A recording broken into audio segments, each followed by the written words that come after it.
አንተ ከገባህ ማሸነፍ ቀላል ነው። ከደጅ ወደ ውስጥ ነው የሚከብደው፣ ከውስጥ ወደ ውጭ ቀላል ነው። ውስጥ ይመንበት፣ ውስጥ አንደርስታንድ ያርግ እንጂ እንግዳ ነኝ የሚለውን እግዚአብሔር አንተ ልብ ላይ ካፈሰሰ ደጁ የፈለገውን ያክል ቢተራመስ አንተ እንደ እንግዳ ትኖራለህ። ስራችሁን ስለምትሰሩ ኑሯችሁን ስለምትኖሩ ምንም ነገር አይጎልባችሁም፣ ጥርጥር የለውም። የምትሰሩትን ደግሞ እግዚአብሔር ይባርከዋል። መሬት ላይ ግን ምንም ነገር ቢሆንልህ ተሳክቶልሃል ማለት አይደለም። ስኬት ሰማይ ነው። መንፈሳዊ መሆንህ ነው ስኬት።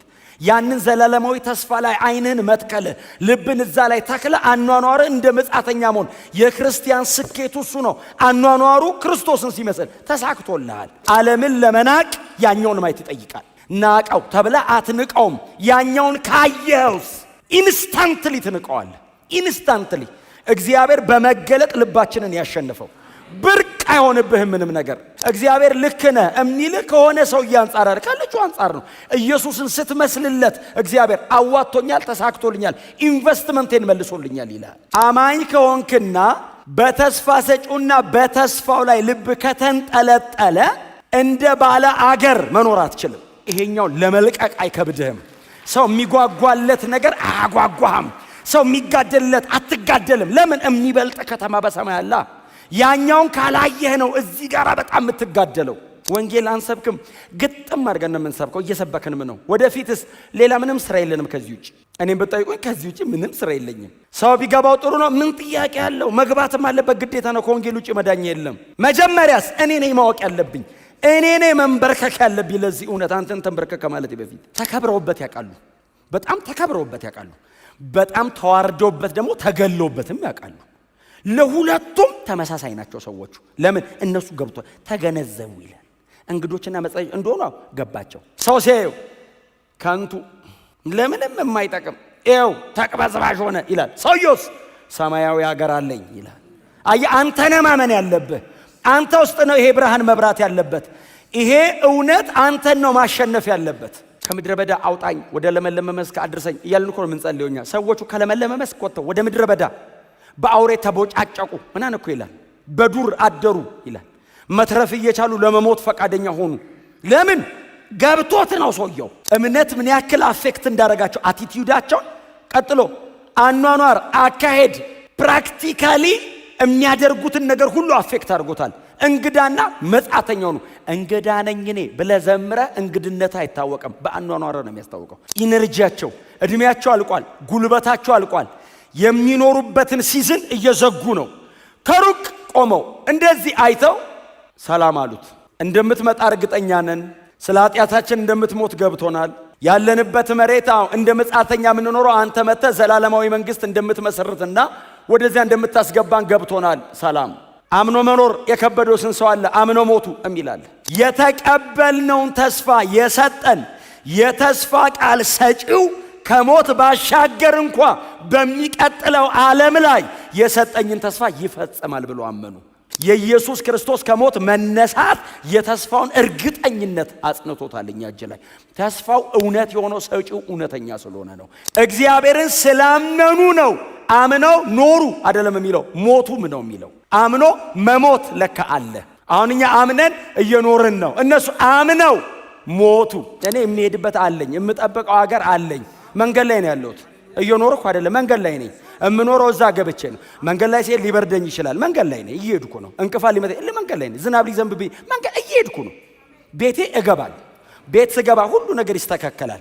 ሞቅ ብሎኝ ይቀመጣል። እግሬን ዘርግቼ ቤቴ ውስጥ እቀመጣለሁ። አገራችን በሰማይ ነው።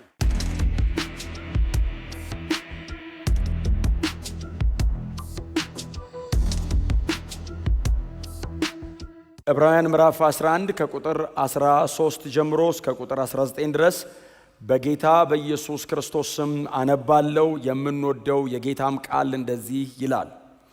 እነዚህ ሁሉ የተሰጠውን የተስፋ ቃል ሳያገኙ እምነታቸውን እንደጠበቁ ሞቱ።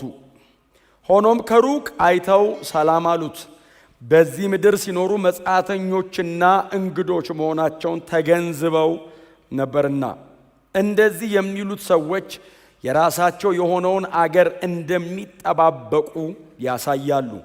ትተውት የወጡትን አገር ቢያስቡ ኖሮ ወደዚያ የመመለስ እድል ነበራቸው። አሁን ግን ከዚያ የሚበልጠውን ሰማያዊ አገር ይናፍቃሉ። ስለዚህ እግዚአብሔር አምላካቸው ተብሎ ሊጠራ አላፈረም፣ ከተማን አዘጋጅቶላቸዋልና። አብርሃም እግዚአብሔር በፈተነው ጊዜ ይስሐቅን መስዋዕት አድርጎ በእምነት አቀረበ። የተስፋን ቃል የተቀበለው እርሱ አንድ ልጁን ሊሰዋ ዝግጁ ነበር። ይህም እግዚአብሔር ዘር በይስሐቅ ይጠራል ያለለት ነበር። አብርሃም እግዚአብሔር ሙታንን ሊያስነሳ እንደሚችል ተገንዝቦ ነበር። ይስሐቅንም ከሞት የመነሳት አምሳያ ሆኖ አገኘው። ጌታ የተባረከ ይሁን። ባለፈው ሳምንት ላይ እንግዲህ የዕብራውያን 11ን በጣም በተከታታይ እያነሳነው ያለነው። አሁን ምዕራፍ 11 ላይ ነው ያለነው። ምዕራፍ 11 ደግሞ የእምነት አባቶች ብሎ የዚህ ደብዳቤ ጸሐፊ ለዕብራውያኑ ወይንም ለዚህ ደብዳቤ አንባቢያንና አድማጮች ለእምነታቸው ላመኑት ነገር እንደ ምሳሌ አድርገው በሩቅ አስቀምጠው እንዲመለከቷቸው እነዚህን የብሉይ ኪዳን የእምነት አባቶችን በጣም አስደናቂ በሆነ አይነት መንገድ ይመለከታቸዋል። የዚህ ደብዳቤ ጸሐፊ አንዳንዱን እንግዲህ ከዚህም በፊት አብረን እንዳየነው ከዚህ በፊት እንግዲህ ያየነው የመጀመሪያው ማንን ያየነው? አቤልን፣ ከዛ ሄኖክን፣ ከዛ ኖህን አይተናል። አሁን ደግሞ አብርሃም ጋር ነው ያለነው። በጣም አስገራሚ ነው ይሄ ደብዳቤ።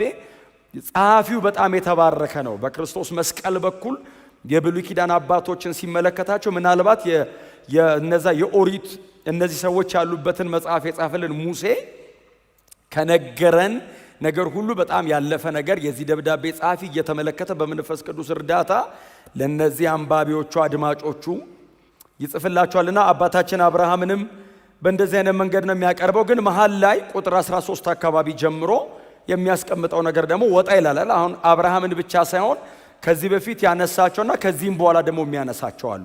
እንደነ ሙሴ ሌሎችም ደግሞ ከዚህ በኋላ ደግሞ የሚነሱ አሉ።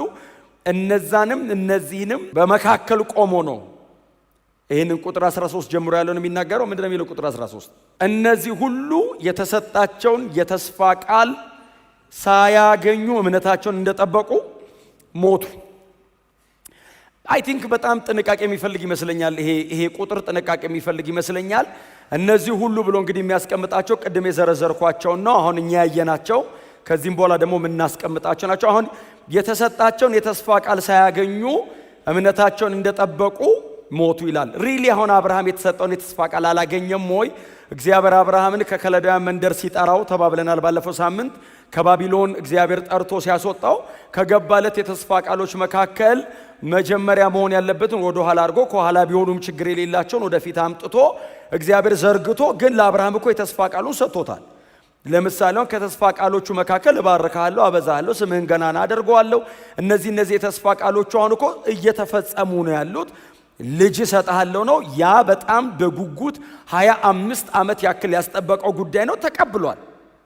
አብርሃም የተስፋ ቃሉን ተቀብሏል። የዚህ ደብዳቤ ጸሐፊ ግን ምን ይላቸዋል? እነዚህ ሁሉ የተሰጣቸውን የተስፋ ቃል ምን ባይሉም ሳያገኙ አሁን የተሰጠውን የተስፋ ቃል በጣም ጥንቃቄ ይፈልጋል ያልኳቸው ለዛ ነው። ኦፍ ኮርስ አብርሃም አላገኘም የምንለው አይደለም። አብርሃም አግኝቷል። ይስሐቅን ነበር እግዚአብሔር ልጅ እሰጥሃለሁ ነበር ያለው። እግዚአብሔር ልጅ ሰጥቶታል።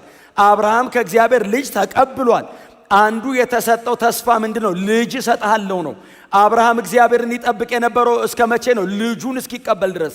እግዚአብሔር በዘፍጥረት ትረካ ከሄድን በሙሴ ናሬሽን ከሆነ እግዚአብሔር የተናገረውን የተስፋ ቃል ለአብርሃም ፈጽሟል። ልጅ እሰጥሃለሁ ብሎታል፣ ሰጥቶታል። እባርካለሁ ብሎታል፣ ባርኮታል። በቤቱ የተወለዱ 100 በላይ የሚሆኑ የተቆጠሩ ባሪያዎች ነበሩት። ሄዶ ተዋግቶ አገር ድል አድርጎ ሁሉ ይመለስ ነበር። አብርሃምን እግዚአብሔር የተስፋ ቃሉን አልሰጠውም? ሰጥቶታል። የዚህ ደብዳቤ ጸሐፊ ታዲያ ምን እያለን ነው? እግዚአብሔር ለአብርሃም በዘፍጥረት ላይ ምዕራፍ 12 ላይ ሲጠራው የተናገረውን አልፈጸመም እያለን ነው? አብርሃም ምንም ሳያገኝ አንቀላፋ እያለን ነው? አይደለም። ተቀብሏል። የሚበልጥ ስላየ፣ የተሻለ ስላየ፣ የተቀበለውን አብርሃም ራሱ እንደ ጥላ ስለቆጠረ እንጂ እግዚአብሔር ከነዓንን እሰጥሃለሁ ብሎ ከነዓንን ሰጥቶታል። እግዚአብሔር በአገሬው ሰው መካከል የተከበረ ሰው አድርጎታል። እንደነ መልከ ጼዴቅ አይነት በጣም ታላላቅ የሆኑ ንጉስም ካህንም የሆኑ ሰዎች መጥተው ባርከውታል፣ መርቀውታል። እግዚአብሔር የገባውን በሙሉ ምንም ሳያጎድል ለአብርሃም ሰጥቶታል። አብርሃም ከእግዚአብሔር የተስፋ ቃል ሲቀበል አልፎ ስለተቀበለ ነው። የሚበልጥ አድርጎ ስለተቀበለ ነው። የአብርሃም ተስፋ ይስሐቅ ልጁ ይስሐቅ ጋር ስለማያበቃ ነው፣ ስለማይቆም ነው እንጂ እኔና እናንተ ብንሆን ጨርሰናል ብለን የምስጋና ፕሮግራም አዘጋጅተን በሰላም ነው የምናንቀላፋው።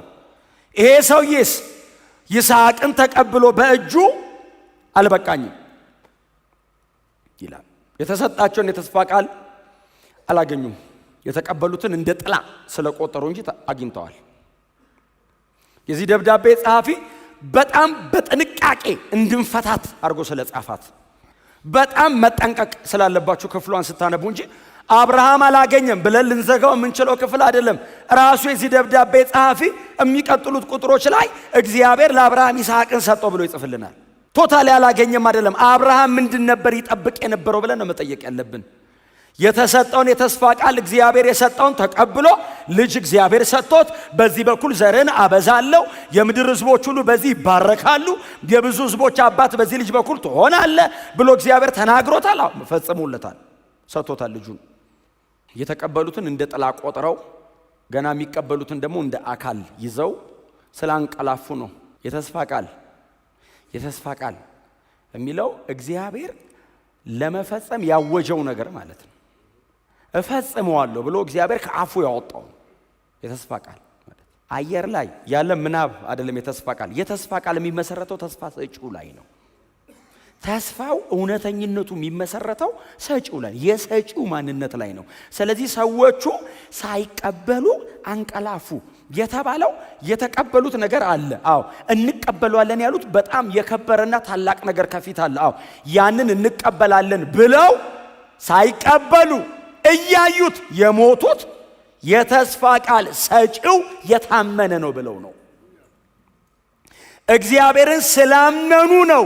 አምነው ኖሩ አይደለም የሚለው፣ ሞቱም ነው የሚለው። አምኖ መሞት ለካ አለ። አሁን እኛ አምነን እየኖርን ነው፣ እነሱ አምነው ሞቱ። የተቀበልነውን ተስፋ የሰጠን የተስፋ ቃል ሰጪው ከሞት ባሻገር እንኳ በሚቀጥለው ዓለም ላይ የሰጠኝን ተስፋ ይፈጽማል ብሎ አመኑ። የተቀበሉት መሬት ላይ ቆመው ነው፣ የሚፈጸመው ለዘላለም ነው ብለው ነው ያመኑት። በእግዚአብሔር ማንነት ላይ ነው የተመሰረተው ተስፋው።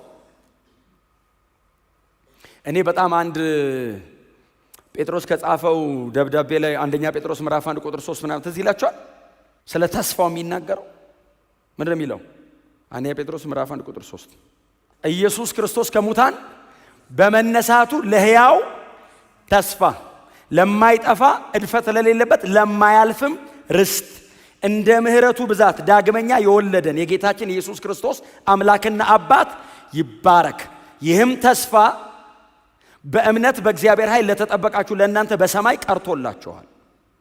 ተስፋው የማይጠፋ ነው፣ የማያልፍ ነው፣ እድፈት የሌለበት ነው። የማይጠፋ ነው፣ የማያልፍ ነው፣ እድፈት የሌለበት ነው። ሲን ፕሩፍ ነው፣ ዴዝ ፕሩፍ ነው፣ ታይም ፕሩፍ ነው። ኃጢአት አያሰጋውም፣ ጊዜ አያሰጋውም፣ ሞት አያሰጋውም። ተስፋውን ግን ምንድነው እውነተኛ ያደረገው? ኢየሱስ ክርስቶስ ከሙታን በመነሳቱ። የኢየሱስ ክርስቶስ ከሞት መነሳት የተስፋውን እርግጠኝነት አጽንቶታል እኛ እጅ ላይ። ተስፋው እውነት የሆነው ሰጪው እውነተኛ ስለሆነ ነው። እነዚህ ሰዎች አምነው መኖር አይደለም ሞቱለት። ትንፋሻቸው ቁርጥ ቁርጥ ሲል ጣር ሲይዛቸው ሊሞቱ ሲሉ በበትራቸው ተደግፈው አቋም አልቀየሩም። እያመኑት ሞቱ። እንደዚህ ያዩት ምንድነው ያለን? ተሳለሙት ነው የሚለው አይደል? ተሳለሙት እኮ ይላል። ከሩቅ አይተው። ምን አይነት ጉልበት ነው እምነት የሚባል ነገር! እንደዚህ ቆመው ኢነርጂያቸው፣ እድሜያቸው አልቋል፣ ጉልበታቸው አልቋል። የሚኖሩበትን ሲዝን እየዘጉ ነው። ከሩቅ ቆመው እንደዚህ አይተው ሰላም አሉት። እንደምትመጣ እርግጠኛ ነን። ስለ ኃጢአታችን እንደምትሞት ገብቶናል። ያለንበት መሬት እንደ መጻተኛ የምንኖረው አንተ መጥተህ ዘላለማዊ መንግስት እንደምትመሰርትና ወደዚያ እንደምታስገባን ገብቶናል። ሰላም። አምኖ መኖር የከበደው ስንት ሰው አለ? አምኖ ሞቱ እሚላል። መኖር ጨርሰዋል አምነው። ክብር ለኢየሱስ። እምነታቸው የተመሰከረበት መንገድ አለ። ምንድነው የሚለው? እምነታቸው የተመሰከረበትን መንገድ ሰላም አሉት ካለ በኋላ በዚህ ምድር ሲኖሩ አሁን የኔና እናንተ ነው ይሄ በዚህ ምድር ስትኖሩ ማለት ነው። አሁን ይሄ ደብዳቤ ነው። ትረካ ቢሆን ኖሮ ወደዛ ወስደን አብርሃምን አድንቀን እንዘጋው ነበር። ደብዳቤ ከሆነ ግን በተነበበ ቁጥር ሁሉ ዛሬ ነው። ደብዳቤዎች አሁን ናቸው። አሁን ይኸውላችሁ በዚህ ምድር ሲኖሩ መጻተኞችና እንግዶች መሆናቸውን ተገንዝበው ነበርና እምነታቸው የተመሰረተበት ተስፋ ሰጪው እግዚአብሔር አኗኗራቸውን ፍሬም አድርጎታል። ሰዎቹ መሬት ላይ ሲኖሩ ነው ተስፋ የሰጣቸው እግዚአብሔር ላይና የተሰጣቸው ተስፋ ላይ ልባቸው ስለተንጠለጠለ መሬት ላይ ሲኖሩ መጻተኛና እንግዶች። ላስቲክም ተናግሬያለሁ። ዲያስፖራ በገዛ አገራቸው እንግዳ። ለዚህ በጣም ጥሩ ምሳሌዎች ባይዘው እነዚህ የእምነት አባቶች ናቸው። እነዚህ የእምነት አባቶች ፊዚካሊ በአካል እኮ ነው የነበሩበትን አካባቢ ለቀውት የወጡት። በአካል አብርሃም በአካል ነው ከከለዳውያን መንደር ከኡሮት ወደ ከነዓን ሄደው። ሙሴ በአካል ነው ከፈርዖን ቤት ወደ ምድረ በዳ የተራመደው። አፌክሽኑን እዩት። እምነት ምን ያክል አፌክት እንዳረጋቸው አቲቲዩዳቸው፣ ቀጥሎ አኗኗር፣ አካሄድ፣ ፕራክቲካሊ የሚያደርጉትን ነገር ሁሉ አፌክት አድርጎታል። እንግዳና መጻተኛው ነው። እንግዳ ነኝ እኔ ብለህ ዘምረህ እንግድነት አይታወቅም፣ በአኗኗር ነው የሚያስታውቀው። አንዳንድ ሰው እንግዳ ነኝ ብሎ እየዘመረ የጂ+20 መሰረት ወደ ታች ጥሎ ለመንቀል ሁሉ አይመች። ለንጥቀት እንድትመቹ ቀለል በሉ። በድንኳን የሚል ቃል አለ። ጎናችሁ ያለው ሰው እንግዳ ነህ በሉት። ነቅነቅ አርጋችሁትና እንደ መጻተኛ ኑር በሉት። ይሄ ባይዘዌ አሁን እየነገርኳችሁ ያለሁት ክፍል የአንድ ሳንቲም ሁለት ገጽታ ነው። አማኝ ከሆንክና በተስፋ ሰጪውና በተስፋው ላይ ልብ ከተንጠለጠለ እንደ ባለ አገር መኖር አትችልም። እንደዛ አይነት ሰው ከሆንክ እንግድነት ዲፎልት ነው። ተስፋዬ ሰማያዊ ነው። የዘላለም አምላክ የሰጠው ዘላለማዊ ተስፋ ላይ ነው ያለሁት። እዚህ ምድር እንግዳ ነኝ የሚል እውነት ልብ ላይ ከተሰነቀረ መቼም አኗኗር የዚህን ምድር ሰዎች አይመስልም። ኃጢአት አይቀልም ማለት ነው። ባይዘው ያያቸው ሰው ከሩቅ እንደዚህ አይቷቸው እንግዳው አይደለም ክፍሉ የሚለው እንግዳና መጻተኛ መሆናቸው ነው ተገንዝበው ነበር። እነሱ አወቁ። አሁን ሰው ከሩቅ አይቶ አሁን ባይዘው አለባበሰን አይቶ እኮ ውጭ ሀገር ነበርክ እንዴ ሊል ይችላል ሰው። ኧረ እኔ እዚሁ ነኝ። አንተ ውስጥ ውጭ ሀገር የሚል ሳያቅ ሰው እንደዚህ ፊትን አይቶ እነሱስ አውቀዋል። እና እንደዚህ አይተ ስትነግረው አዎ ሀገሬ ሌላ ጋ ነው። ቆዳይናተ ያጥንት ስትራክቸር አይታየም። እምመለስልህ መልስ የሚያምረኝና እምወደውና እምጠላው ነገር አያስታውቅም። ሰው ሁሉ የሚበላውን ጥርግ አድርገው አይበሉ፣ ይመርጣሉ። ተገንዝበው ነበርና እግዚአብሔር ለራሳችን እንድንረዳ ብርሃን ይስጠን። እውነቴን ነው የምልህ። አንተ ከገባህ ማሸነፍ ቀላል ነው።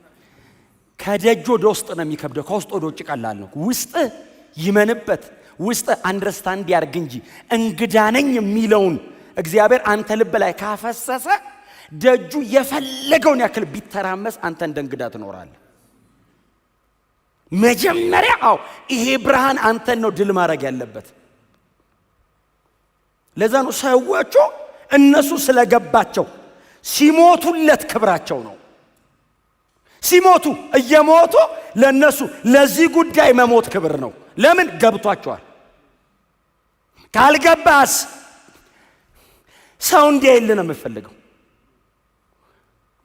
ሰው ከሌለስ ሌላ ነህ። ሰው ከሌለ እቺ ማስኳን አውልቃ ቤቱ ስትሆን ሌላ ሰው ነው። ወደ ደጅ ስትወጣ ደግሞ ማስኳን ትቀይራታለህ። ከገባስ ማንም ባይኖርም ህዝብ መሃልም የትም አንድ ነህ። ሰዎቹ ተከብረውበት ያውቃሉ። በጣም ተከብረውበት ያውቃሉ። በጣም ተዋርደውበት ደግሞ ተገለውበትም ያውቃሉ። ለሁለቱም ተመሳሳይ ናቸው ሰዎቹ። ለምን እነሱ ገብቶ ተገነዘቡ ይላል። እንግዶችና መጻተኞች እንደሆኑ ገባቸው። እንጂ በእውነት ነው የምላችሁ። አሁን በሰዎቹ በነበሩበት ዘመንና ሁኔታ አንዳንዱን ነገር በእኔና በእናንተ አሁን እኔና እናንተ እዛ ዘመን ላይ ብንሆን ሰዎቹን ከመካከል አውጧቸውና እዩዋቸው እስቲ። ማንም ያመሰግናቸው? ማንም ይከተላቸው? እንደ እብድ ነው የምንቆጥራቸው፣ እንደ እብድ። እንደውም ሌላ ጊዜ ወደፊት እንደርስበታል። በምድረ በዳ ተቀበዘበዙ ምናምን ይላል ባይዘው። ከምድረ በዳ አውጣኝ ወደ ለመለመ መስክ አድርሰኝ እያልን እኮ ነው የምንጸልየው እኛ። ሰዎቹ ከለመለመ መስክ ወጥተው ወደ ምድረ በዳ በአውሬ ተቦጫጨቁ ምናምን እኮ ይላል። በዱር አደሩ ይላል። መትረፍ እየቻሉ ለመሞት ፈቃደኛ ሆኑ። ለምን? ገብቶት ነው ሰውየው። ሰው ሲያየው ከንቱ ለምንም የማይጠቅም ኤው ተቅበዝባዥ ሆነ ይላል። ሰውየውስ ሰማያዊ ሀገር አለኝ ይላል። አየህ፣ አንተ ነህ ማመን ያለብህ። አንተ ውስጥ ነው ይሄ ብርሃን መብራት ያለበት። ይሄ እውነት አንተን ነው ማሸነፍ ያለበት። አሁን የዚህ ደብዳቤ ጸሐፊ የሚነግረን ተገንዝበው ነበር እነሱ ነው። አሁን ዓለሙ ገብቶታል አልገባውም፣ they don't mind ለማስረዳት ይሞክራሉ። እነሱስ ገብቷቸዋል። ወንጌል አንሰብክም፣ ግጥም አድርገን ነው የምንሰብከው፣ እየሰበክንም ነው። ወደፊትስ ሌላ ምንም ስራ የለንም ከዚህ ውጭ። እኔም ብጠይቁኝ ከዚህ ውጭ ምንም ስራ የለኝም። ሰው ቢገባው ጥሩ ነው፣ ምን ጥያቄ ያለው? መግባትም አለበት፣ ግዴታ ነው። ከወንጌል ውጭ መዳኛ የለም። መጀመሪያስ እኔ ነኝ ማወቅ ያለብኝ፣ እኔ ነኝ መንበርከክ ያለብኝ ለዚህ እውነት። አንተን ተንበርከክ ከማለቴ በፊት ክብር ለኢየሱስ ይሁን። እንደዚህ የሚሉት ሰዎች አለ የዚህ ደብዳቤ ጻፊ፣ እንዲህ የሚሉት ሰዎች የራሳቸው አገር እንዳላቸው ያሳያሉ አይደል የሚለው? እንደሚጠባበቁ ምን ማለት አሁን አንተ አገር እየኖሩ እንግዳ ነኝ ሲሉ እንግዳ ነኝ ሲልህ ገና አገር አለው ማለት ነው ትላለህ። በድንኳን ቁጭ ብሎ እንዴ ምን ነው ተደላደል እንጂ እንዴ ተመቻች ስትለው አይ እሄዳለሁ ሲልህ እምሄድበት አለው። በጣም ብዙ የሚሄድበት የለውም። ለዛ ነው ተደላድሎ የሚቀመጠው። እኛ የምንሄድበት አለ። አሜን በሏ። እኔ የምሄድበት አለኝ፣ የምጠብቀው አገር አለኝ። መንገድ ላይ ነው ያለሁት። እየኖርኩ አይደለም፣ መንገድ ላይ ነኝ። እምኖረው እዛ ገብቼ ነው። መንገድ ላይ ሲሄድ ሊበርደኝ ይችላል። መንገድ ላይ ነኝ፣ እየሄድኩ ነው። እንቅፋት ሊመጣ መንገድ ላይ ነኝ። ዝናብ ሊዘንብብኝ መንገድ እየሄድኩ ነው። ቤቴ እገባለሁ። ቤት ስገባ ሁሉ ነገር ይስተካከላል። ሞቅ ብሎኝ ይቀመጣል። እግሬን ዘርግቼ ቤቴ ውስጥ እቀመጣለሁ። አገራችን በሰማይ ነው። ሌላ አገር እንዳላቸው የሚጠብቁት አገር እንዳላቸው ያስታውቃል። እንዲህ ስታየው ሰውየው ሌላ አገር እንዳለ ያስታውቃል። የት ነው ግን የምትሄደው? በጣም አገራችን አገራችን አገራችን ትላለች። ሰማይ ስትሉ አንዳንድ ሰው ምን ሆነሃል ይላል። ያስከውን ይዘህ ይላል። ይሄ አሁን አርጅቶ የሚሄድ መሬት ምን ሆኖ የሚያዘው?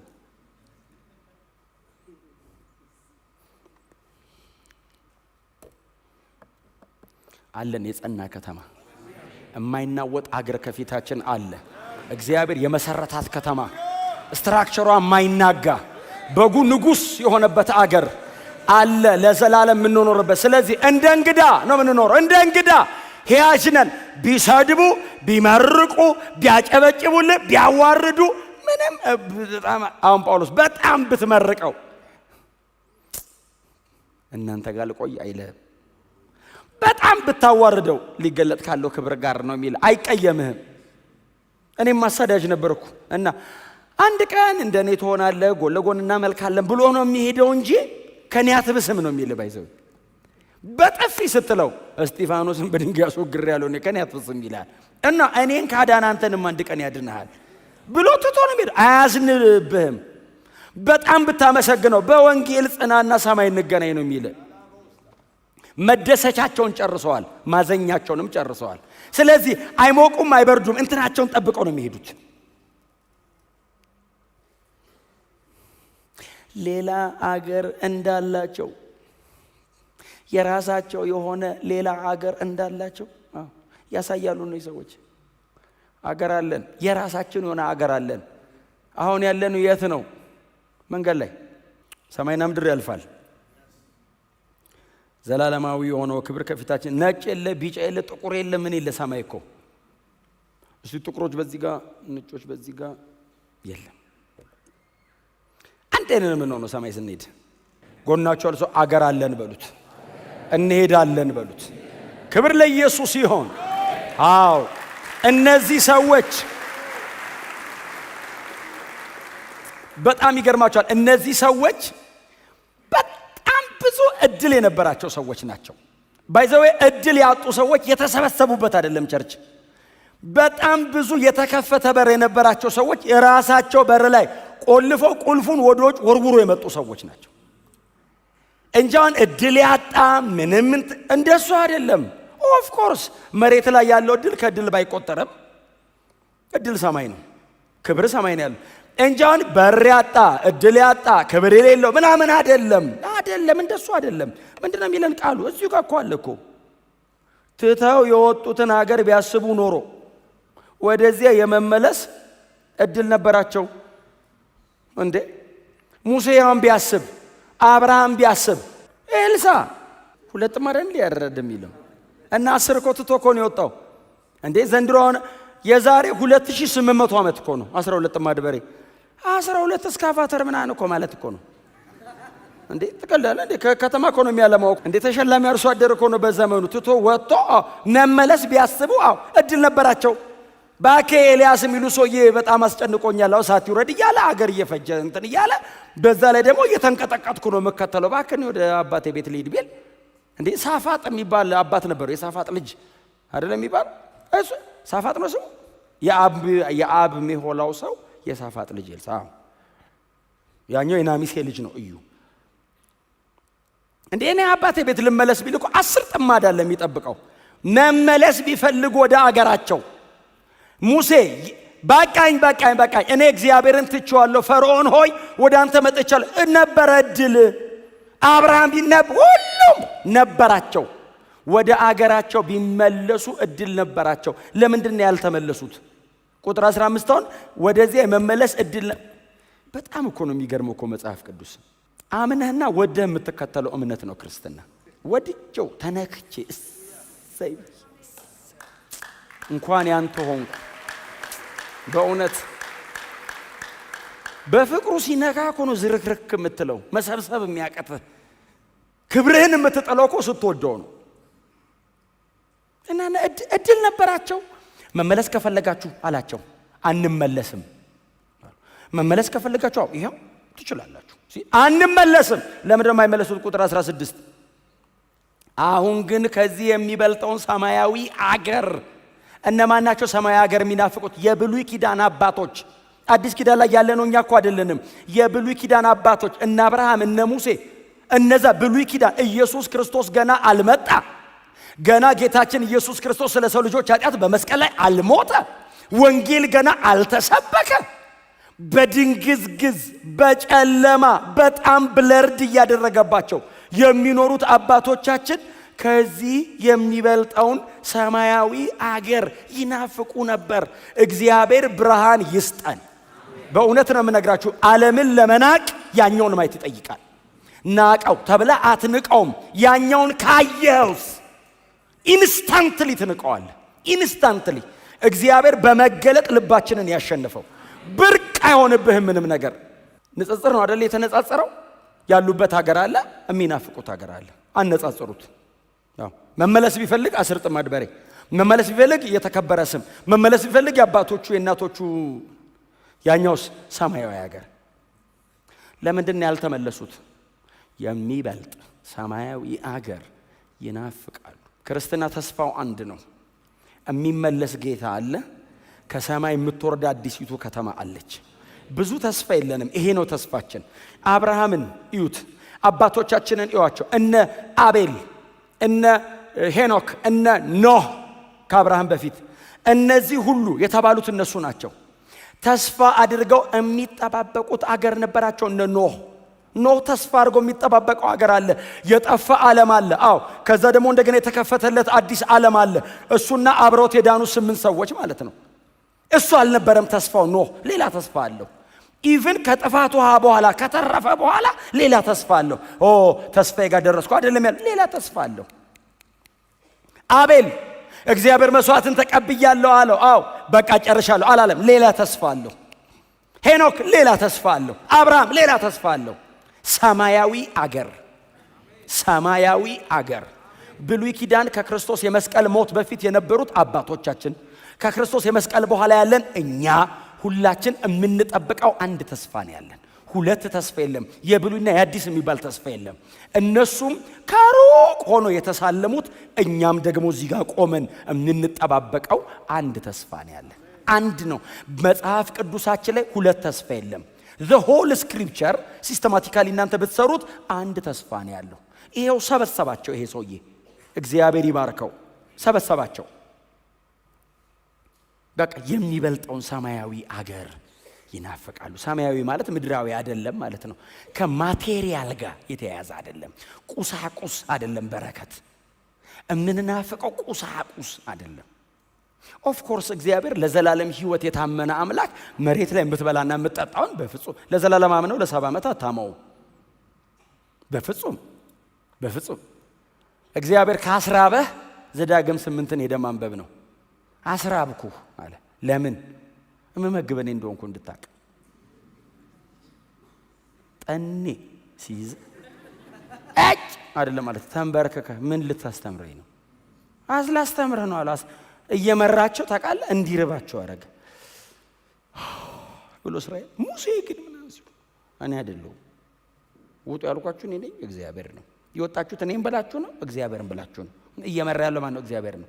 ታዲያ ለምንድን ነው የሚያስረበን ሲሉ፣ እግዚአብሔር ለምንድን ነው የምታስረበን ሲል፣ እመመግብ እኔ ብቻ እንደሆንኩ እንድታውቁ። ለምንድን ነው ያስራበን? የሚመግባችሁ እግዚአብሔር ብቻ እንደሆነ እንድታውቁ ሲሉ፣ አሜን ሲሉ መና ዱብ ዱብ ዱብ ዱብ። ሌሰን ነው። ቢሰጥ ጥሩ ነው፣ ባይሰጥስ? በቃ አልሰጠህማ። ቢመጣ ጥሩ ነው፣ ባይመጣስ ይቅር በዛው። አንድ ተስፋ አለን፣ እማንደራደርበት ሰማያዊ አገር አለ። እውነቴን ነው የምነግራችሁ። ስራችሁን ስለምትሰሩ፣ ኑሯችሁን ስለምትኖሩ ምንም ነገር አይጎልባችሁም፣ ጥርጥር የለውም። የምትሰሩትን ደግሞ እግዚአብሔር ይባርከዋል። መሬት ላይ ግን ምንም ነገር ቢሆንልህ ተሳክቶልሃል ማለት አይደለም። ስኬት ሰማይ ነው። መንፈሳዊ መሆንህ ነው ስኬት። ያንን ዘላለማዊ ተስፋ ላይ አይንህን መትከልህ፣ ልብን እዛ ላይ ተክለህ አኗኗርህ እንደ መጻተኛ መሆን። የክርስቲያን ስኬቱ እሱ ነው። አኗኗሩ ክርስቶስን ሲመስል ተሳክቶልሃል። እግዚአብሔር ልክ ነህ የሚልህ ከሆነ ሰውዬ አንጻር አይደል፣ ካለችው አንጻር ነው። ኢየሱስን ስትመስልለት እግዚአብሔር አዋጥቶኛል፣ ተሳክቶልኛል፣ ኢንቨስትመንቴን መልሶልኛል ይላል። ሰማያዊ ሀገር የሚናፍቅ አለ፣ ሀገር በሰማይ የሚል እስቲ አሜን በሏ። ቸርችን ያለ ነው። በቃ ይናፍቁ ነበር።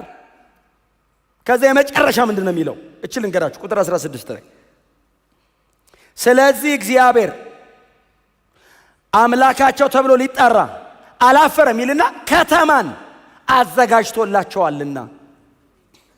አገር ጥለው ወጥተው ክብራቸውን ትተው ወጥተው ኮምፈርተብል የሆነውን ኤሪያ ለቀውለት ወጥተው በእንደዚህ አይነት መንገድ እየተንከራተቱ ሲከተሉት እግዚአብሔር እንደናንተ አይነት ጥሩ ሰው የለም ብሎ እግዚአብሔር ዞር አላለም። አንደኛ ትልቅ ክብር እግዚአብሔር የሰጣቸው አምላካቸው ነኝ አለ። እግዚአብሔር አምላካቸው ተብሎ ሊጠራ አላፈረም። እኛ እምናሳፍርን እንታቃለን። እምናሳፍር እግዚአብሔርን የበደልን በኃጢአት ምክንያት የተባረረን ሰዎች ነን። አሳፋሪዎች እኮ ነን።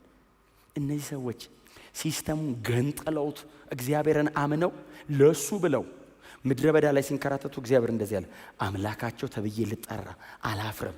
በዓለም ሁሉ ፊት እግዚአብሔር አምላካቸው ነኝ አለ። አምላካቸው ነኝ ማለቱ በቂ ነው። መጽሐፍ ግን እንደዚህ ይላል፣ አምላካቸው ተብሎ ሊጠራ አላፈረም ብቻ አይደለም፣ ከተማን አዘጋጅቶላቸዋል። ሰርተው የሚገቡበት አይደለም፣ አዘጋጀ ነው የሚለው። እስቲ አሜን በሏ። ወደ አባቴ እሄዳለሁ አይደለ ጌታ ኢየሱስ ክርስቶስ፣ ስፍራን አዘጋጅላችኋለሁ፣ ተመልሼ እመጣለሁ፣ ለዘላለም ከእኔ ጋር እንድትሆኑ መጥቼ እወስዳችኋለሁ። አምላካችን ነው። ይሄ ተስፋ የታመነ ነው። ኢዋቸው ብሉይ ኪዳን ሆነው ዮሐንስ 14 ነው የሚኖሩት። እግዚአብሔር ከተማ አዘጋጅቶልናል ይላሉ። ታውቃለህ? ቀና ብለው እግዚአብሔር ከተማ አዘጋጅቶልኛል እና ተመልሶ ይመጣል ይወስደኛል። እዚህ ነዋሪ አይደለሁም። ሞት በትክክሉ የሚጠቀመው ቃል አለ። በትክክሉ ሞት የሚለው መሬት ላይ ያለውን ሞት ነው። ሜታፎሪካሊ ግን ፊግራቲቭሊ እና ሜታፎሪካሊ የሚያስቀምጠው ነገር ከኃጢአት መለየት ከዚህ ዓለም መውጣት የሚለው ነው የሚያስቀምጠው። ሞቱ የሚለው ማለት ነው። ሞቱ የሚለው ዝም ብለው ሞቱ ብቻ አይደለም፣ ከዚህ ዓለም ዲፓርት አደረጉ ማለት ነው። ከዚህ ዓለም ተለዩ ማለት ወደ መኖሪያቸው ሄዱ ማለት ነው። መኖር እንዳይመስል መሞት ክብር ነው እዚህ ህይወት ላይ መሻገሪያ። እስቲ አሜን በሏ። ሞትን ውልቅልቁን አወጡት። ብሉይ ኪዳን ላይ ሆነው ሲሞቱ ከዚህ ዓለም እየሄድን ነው። ወዴት? ወደ አገራችን። አንተ እኛ ራሱ ገና እኮ የምንጠብቀው ከተማ እኮ ነው። ከሺህ ዓመታት በፊት ቆመው እንደዚህ አይተውት ሞት ሲመጣ አሻግረኛ ሞትን አሻግሬ አሉት። ስም መሻገሬ መሄጄ። እስቲ አሜን በሉ።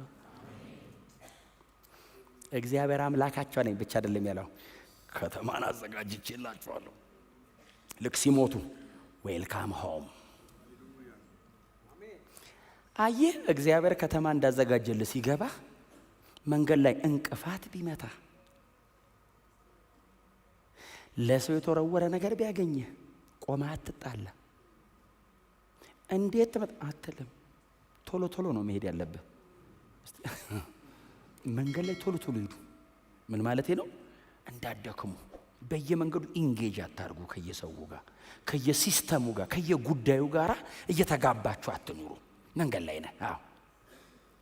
ዋ ቢረጭ መንገድ ላይ እየሄድክ እያለ ሰው እንዲህ ሲረጭ ቢረጭ ቆመህ አትጨቃጨቅ። ቤት ስገባ ልብሱን እቀይረዋለሁ ብለህ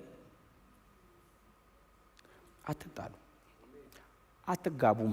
መንገድ ላይ አታግቡ አይደለም ያልኩት፣ እሱን አይደለም ያልኩ ያለሁት። ግን ይሄ ከሲስተም ጋር ከሁኔታ ጋር ከኃጢአት ጋር ከአመጽ ጋር አትጠላለፉ። እየሄዳችሁን ያላችሁት እንዳትዘናጉ። በየመንገዱ ያለ ብልጭ የሚል ነገር የህይወት መብራታ አይደለም። የህይወት መብራታ ከፊት ነው ያለው። እግዚአብሔር ከተማ አዘጋጅቶልኛል እና ይሄኛው ለመልቀቅ አይከብድህም። ሰው የሚጓጓለት ነገር አያጓጓህም። ሰው የሚጋደልለት አትጋደልም። ለምን? የሚበልጥ ከተማ በሰማይ አለ። ያኛውን ካላየህ ነው እዚህ ጋር በጣም የምትጋደለው። ይመስላችኋል አንዳንዶች